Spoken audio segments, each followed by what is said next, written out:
Thank you, Senator Nyoto, for that consideration. Senator Boni Khalwale. Stick to your minutes. Thank you, Madam Speaker.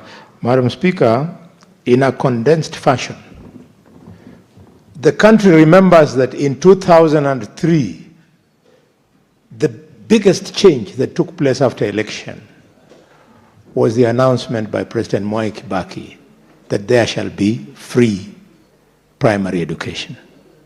And 1 million Kenyan children came from nowhere and joined school. That was leadership.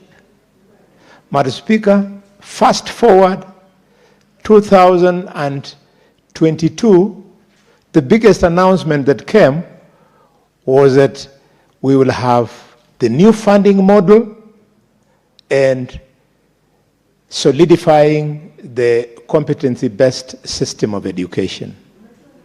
Unfortunately, Madam Speaker, the new funding model and the competency-based curricula have both failed completely.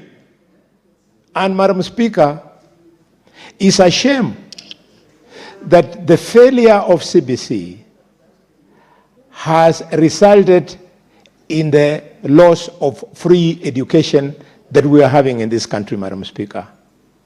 Madam Speaker, we have to accept and be the adults in the room and accept that our oversight role demands of us to call out when things are not being done right. Madam Speaker, the top 8 African economies, from South Africa, Madam Speaker, to Egypt, to Algeria, to Nigeria, to Morocco in position 5, and Kenya in position 6, and Angola and Ghana in 7 and 8. In all those top African economies, education is free. It's only in Kenya, which is one of those countries, that we do not have free education. What are we planning for our youth? Madam Speaker, I know that the biggest argument has been the growing population of children. Please, those people who are propagating that misinformation must stop, because South Africa, free education, they have a bigger population than us.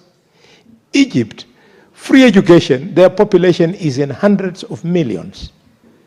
Nigeria, free education, their population is over 200 million. We are visiting a crime against a generation, Madam Speaker. Madam Speaker, the long and short of this challenge is that we have enough money. Even the 28% that is allocated to education is enough, but it is subjected to financial mismanagement and corruption, Madam Speaker.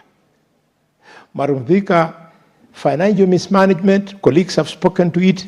This nonsense of bursaries, presidential, governors' bursaries, and CDF bursaries are just avenues for corruption.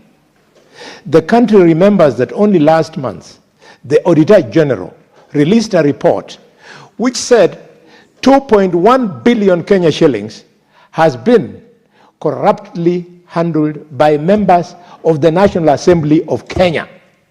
And nothing is moving. No action can be taken because the poor guys there cannot oversight themselves. And out of that, the Auditor General was able to single out actual CDF committees, and the heads of those committees are known.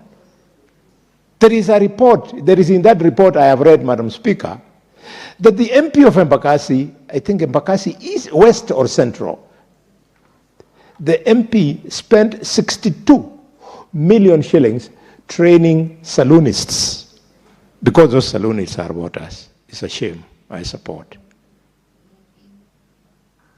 Thank you, Senator Boni. Senator Wakwabubi Consolata.